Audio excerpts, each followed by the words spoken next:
across the state of Arizona. And the governor at the time, Mike Simonton, saw it. Okay, but he didn't tell people that he saw it. Instead, he holds, I don't know what it was, a month after it happened, weeks, whatever, he holds an unscheduled press conference, and he has one of his aides dressed up in an alien suit. You guys probably remember this. Yeah. And he takes this guy out and ha ha ha, oh, you guys, everyone needs to calm down, like whatever. Well, I was going around to all of his constituents, and they were pissed. Sure. Like, how dare you question what we saw? Thousands of us saw it across the state of Arizona. Yeah. It was like spitting in their eye, like, and I remember after and I was like, I can't think of anybody better to ask him a question than one of his former constituents and witness to the event. So I called my friend Stacy Rhodes, and she was an amazing witness. I said, Stacy, you're not going to believe who I'm going to meet with right now. And it had been almost 10 years since the incident. And I said, I'm going to meet with Five Simons. And she's like, oh my gosh. I said, is there anything you'd like to say to him?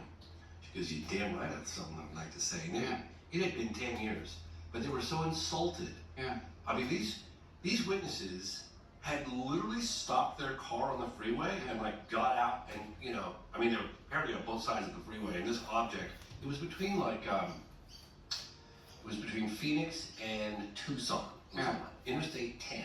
And I'm told that there were people stopped on the side of the road, people driving, people stopped, and this object just floated over the top of them, and it took minutes.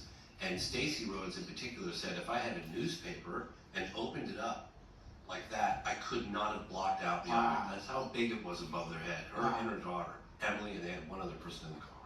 Anyway, so very good sighting, very good case.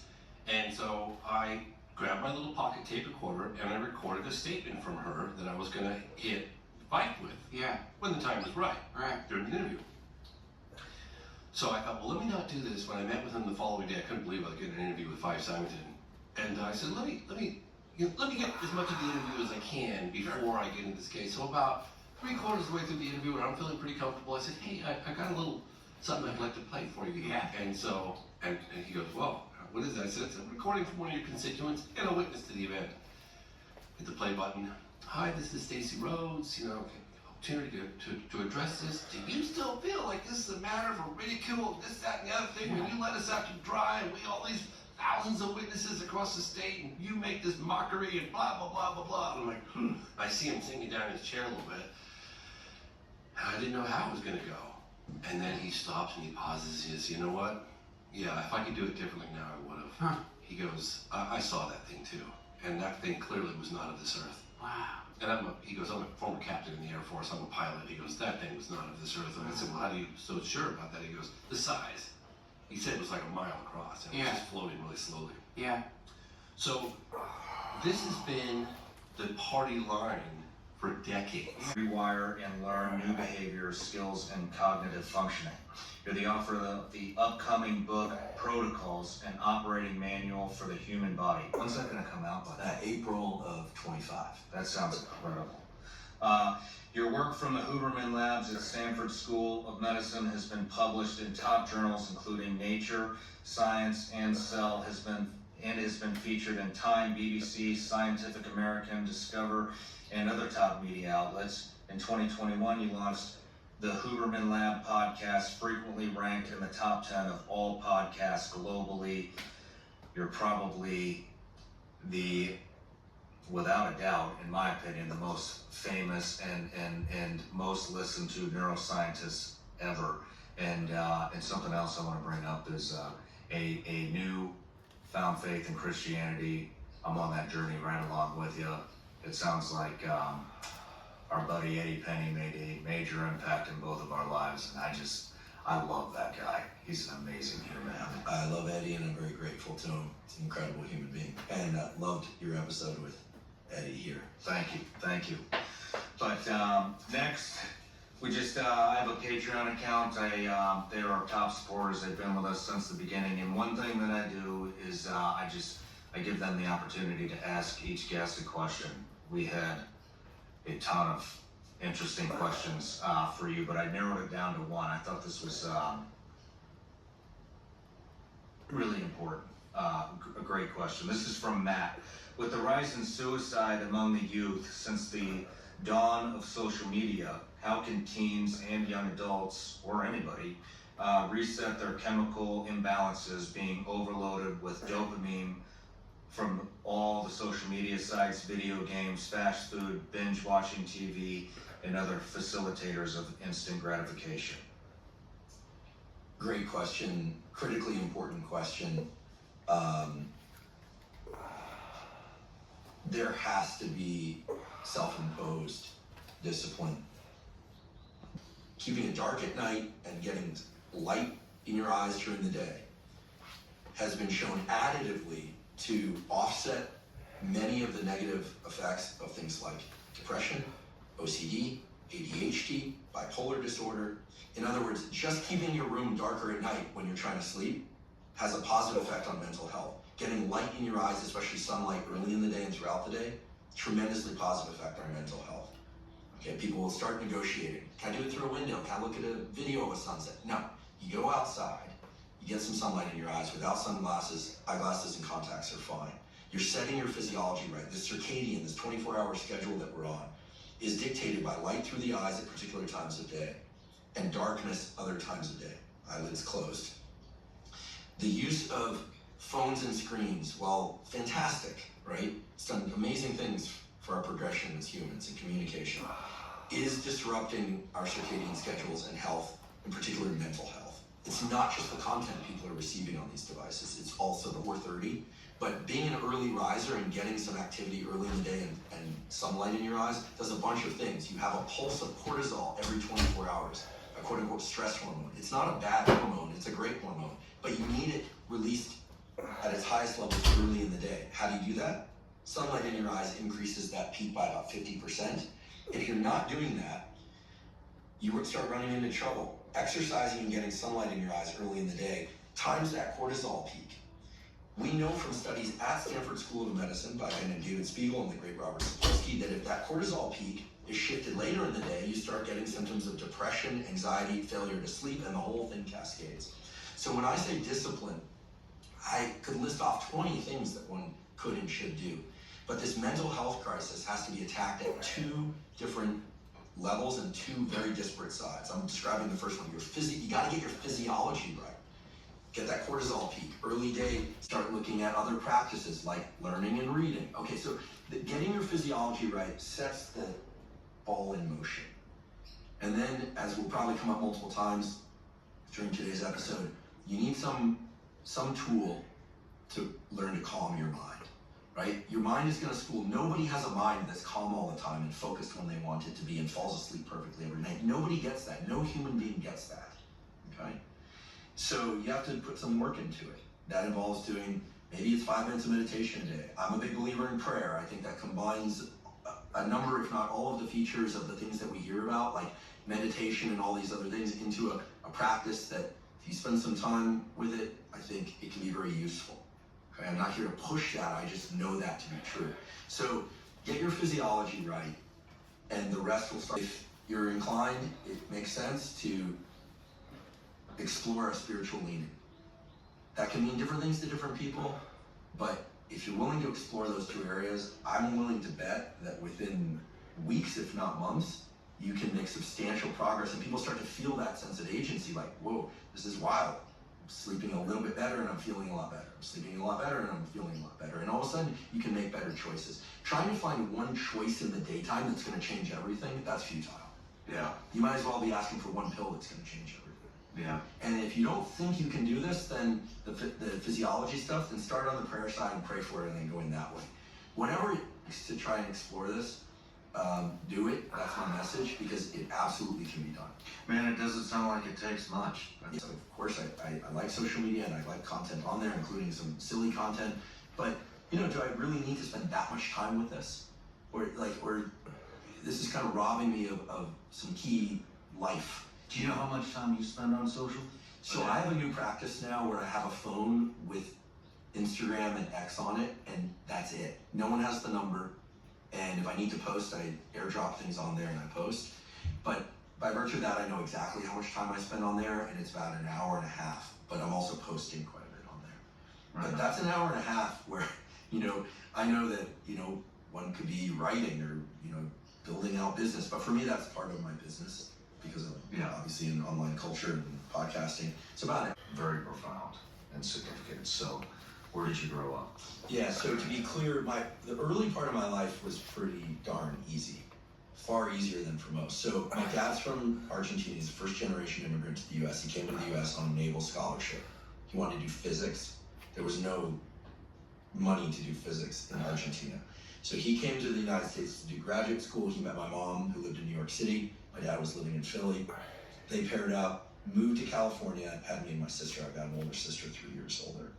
So from the time I was born in 75, until the time I was about 11 or 12, things were pretty awesome. We had dinner together every night as a family. Neither of my parents have or had any substance abuse issues. It was a very peaceful, loving home. I mean, we had our squabbles and our things, but it was a really kind of magical upbringing. My dad's a physicist, so he got me excited about science. I was really interested in biology. I also really liked soccer, swimming. We grew up in a small town, which at that time there was no Silicon Valley. I grew up in the South Bay, what they used to call the peninsula. So it was a place where, there were a big pack of boys in the neighborhood, maybe 15 of us, who most had older sisters that were my sister's age. So it's kind of perfect, right? Ride dirt bikes, dirt clod wars. It was just fun. Nice. It was really cool.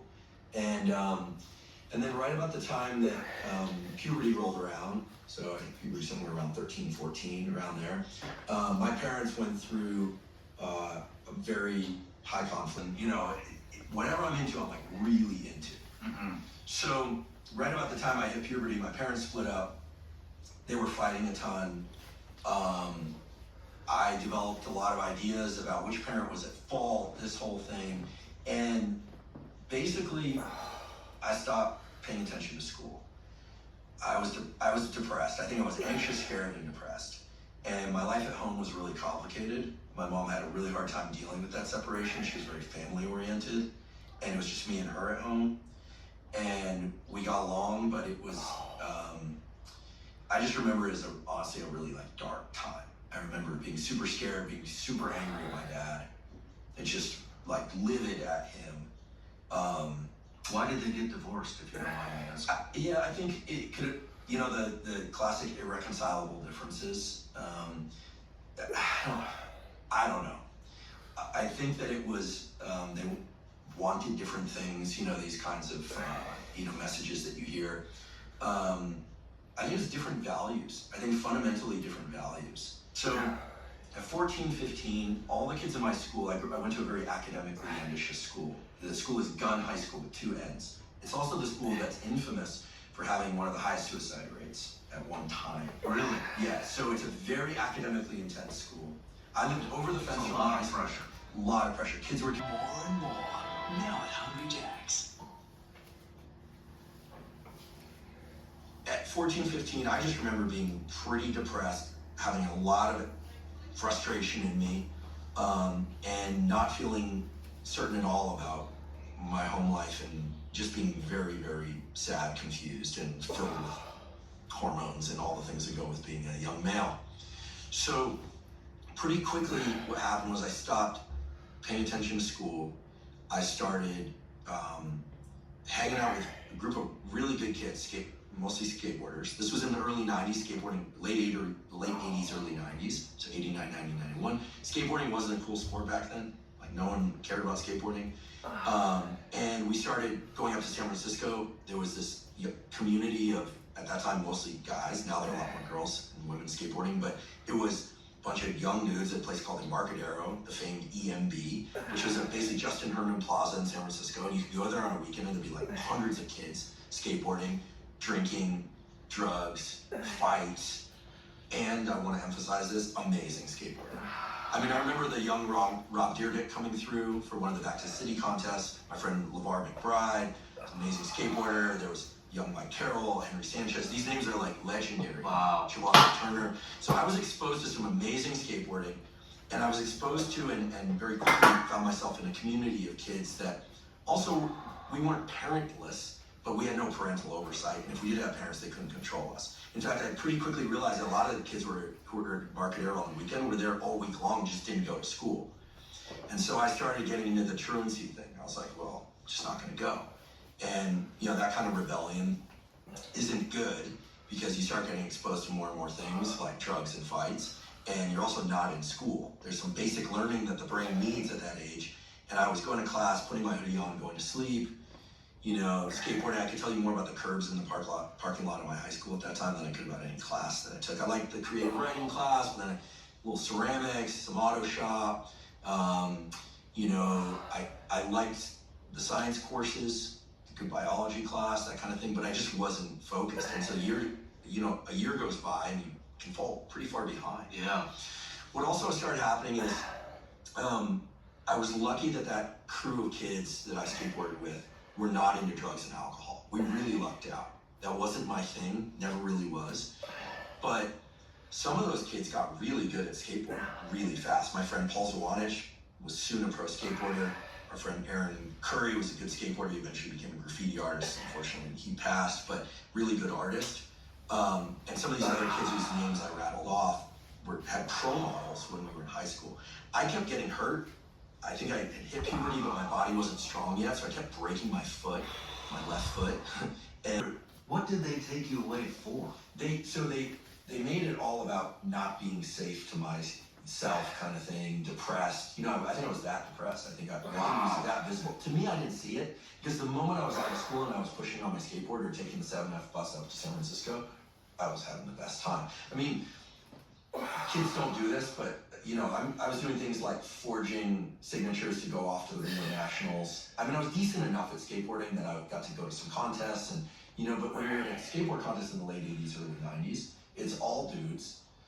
And so guys in their 20s who are also kind of from similar background as me, right? They're the adults. We were staying in hotels in Reno and partying, and other guys are partying, and you're starting to get exposed to more, right? There's a lot going on. I didn't observe too many hard drugs, but it was just wild. We were a bunch of young kids basically trying to parent ourselves, and that's not gonna work.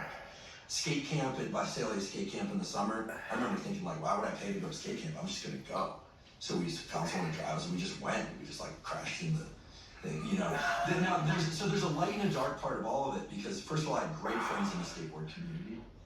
I wasn't one of the super talented ones, but I had a real community of people that cared about me. A guy who now I'm friends with, this will come back around in a moment, a guy named Jim Thiebaud. He is partial owner of a company called Deluxe, which has Anti-Hero and Spitfire wheels and Thunder trucks. He's been around for a long time. He's a real power player in that industry. I'll never forget, he rolled up to me in Embarcadero one time and he sat down with me and he gave me a cup of coffee. I was 14, and he was talking to me, and he could tell I was, like a lot of the guys there, just unhappy kid. And we talked about skateboarding a little bit. He gave me some stickers, and he goes, you should write. And I'm like, what do you mean? He's like, you should just journal. It helps. I was like, okay. And then he had a couple of poetry books, so he'll say bad poetry. For me, these were really important books. He gave me 2 books. One was called Loose Change. The other one was called Do the Distance. I still have Loose Change. And I read those journals. It was kind of like punk poetry, journal stuff. And I remember thinking, this is a lifeline for me. I didn't realize that you could have all this stuff going on in your head and write about it, and it could help somebody. So I started journaling. Then what happened was, I got pulled out of school. They took me away.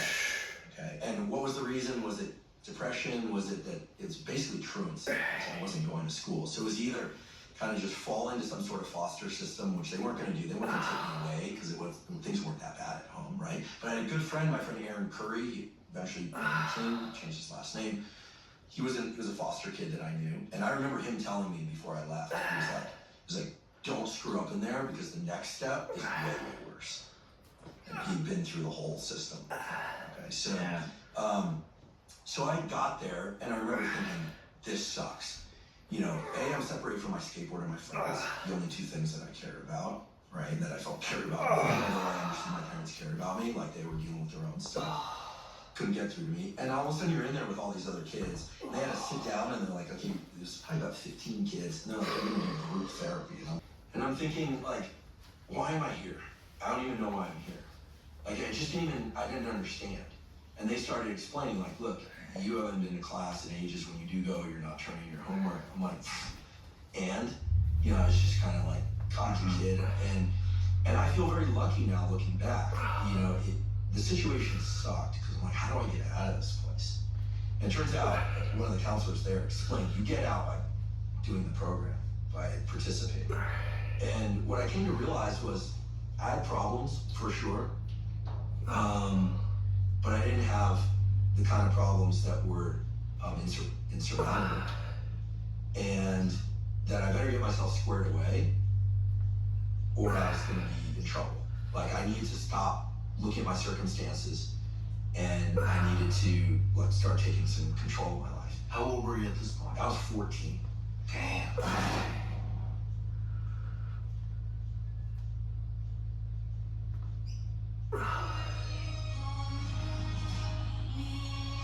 Save 30% on average with your very car app with Skyscanner. And enjoy that wind in your hair.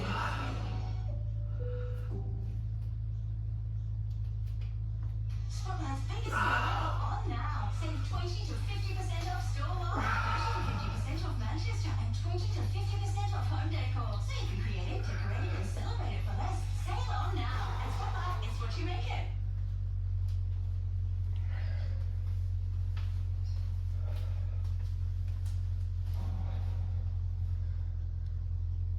Administration are still raging across the globe.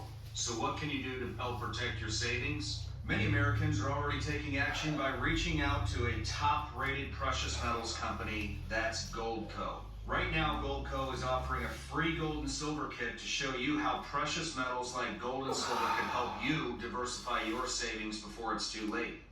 Visit SeanLikesGold.com or call 855-936-GOLD to get your copy free of charge. Plus, you could receive up to a 10% instant match on bonus silver for qualified accounts. Visit SeanLikesGold.com or call 855-936-GOLD. That's SeanLikesGold.com. Performance may vary. Consult with your tax attorney or financial professional before making an investment decision.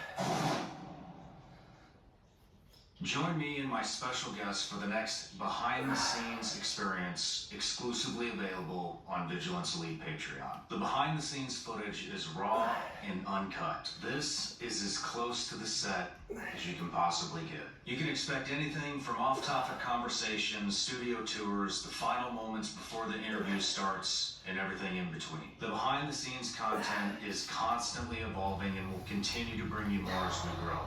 You can gain access for just $15 a month, exclusively at Vigilance Elite Patreon. Okay, so I get out of that place, and there was one condition, which is that I go to regular therapy. Again, there were no movies like Good Will Hunting. No one went to therapy back then. But I got appointed to this guy who, fortunately, was like within a half mile of my favorite skateboard spot, the Front Five. So there's like 5 stairs. Everyone would congregate there after school, and we'd skate there. So I could go to his office, and we sat down and we would talk about stuff. And he broke through, right? He broke through in the way that at least was going to make sense to me. He was like, well, skateboarding seems important to you, but you should probably have something where you don't get hurt also. So I started doing a little bit of like push-ups and running and things like that, taking care of myself a little bit. And he was like, you should keep journaling, right? And you should understand that, you know, there isn't a lot of parental oversight and home life for you right now, but that like, if you take care of yourself, it'll eventually get better. Now, the good thing is I had people like him and some other people that tried to reach out to me. The bad news is there were a lot of other forces in my life pulling me in another direction. So I'm still in this big group of feral young males. So I end up with, you know, a pregnant girlfriend. I end up with, you know, a bunch of fights. I end up with a bunch of problems, basically, that I brought on myself. You had a pregnant girlfriend? Yeah. At what age? 16. Yeah.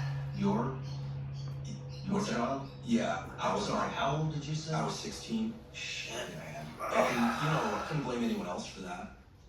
How did you deal with that particular? I didn't tell anyone. We didn't tell anyone. And that was the first time the fights. Then I started dabbling in some drugs. What kind of fights? fights like that guy is eyeballing me, dumb fights, like stupid fights. Some of them were a little bit like less stupid, like that person's not taking care of their dog, so I'm gonna ask them if I can have their dog, and they're gonna say no, and then just shooting knucklehead stuff. Yeah, Just looking for it. Looking for it. Later, there was a fight that was kind of the defining one that is a little more complicated that we can get into, but I don't know if I was looking for it. I think what happened, it was also incredible because I'm like about 6'1", I was 6'1" then, but I was about 150 pounds. So I was like a skinny kid, skateboard kid, right?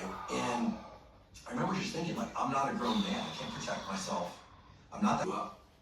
There's some famous funny stories and not funny stories about that. It was a rough environment. They'd also rob tourists and like do terrible shit, you know. But the people that did the bad stuff were not really the skateboarders. They were the people that kind of hung around it. So it's kind of like Washington Square Park had this. That was kind of the basis of that movie, Kids. Which, by the way, I had a couple friends in. You know, LeVar McBride was in that movie, right? Like, No kidding. oh yeah. Like when I saw the movie, I haven't Kids, even heard that movie until I don't know how. when I saw that movie, I was like, that's LeVar. I think Nick Lockman's in there too, and and Harold Hunter's in there. Harold's dead now, sadly.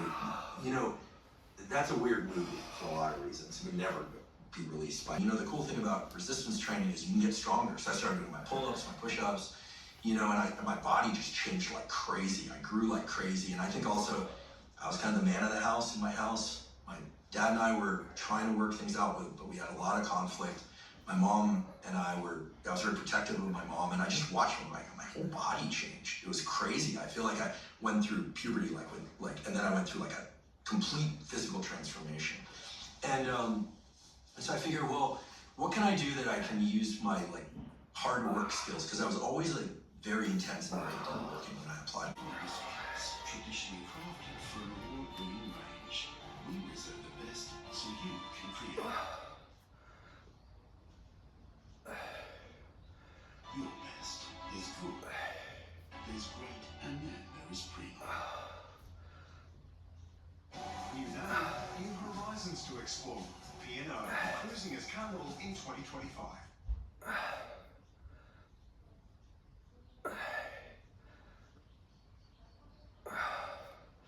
I think, I needed something to sink my teeth into that was growth oriented, that was generative. I just needed that so badly. And school didn't hook me when I was in high school. So this is kind of wild, and you talk about divine intervention. At the time, I was making a mistake in high school. And this is a mistake. I don't think that young kids should do psychedelics. I really don't. They have their place in healing the brain later. They absolutely do, and perhaps we'll get into that. But I was taking LSD.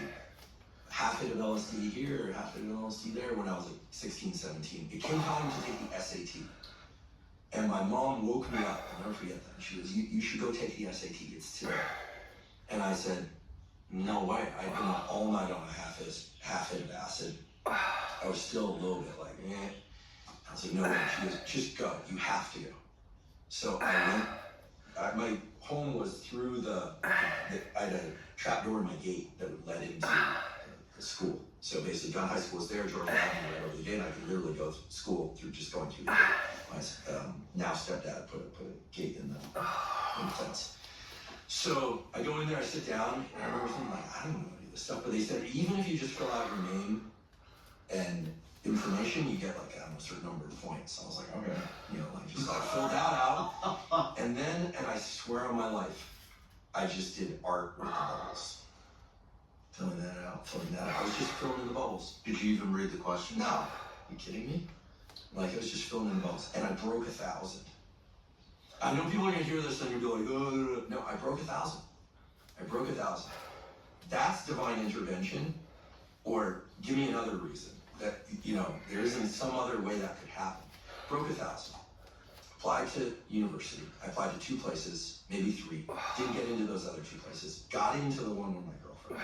And my entrance essay was the following. Here's my childhood. I had a good childhood up until this point. Then I basically told the story. And I said, I want to be in the fire service. And I heard that if you get an advanced degree, that you have more upward mobility in the fire service.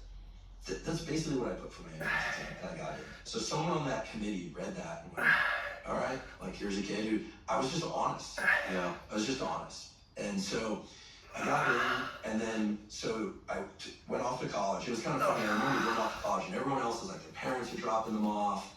Everyone's like, byes and hugs and tears. Like, my girlfriend who had already been there for a year, we drove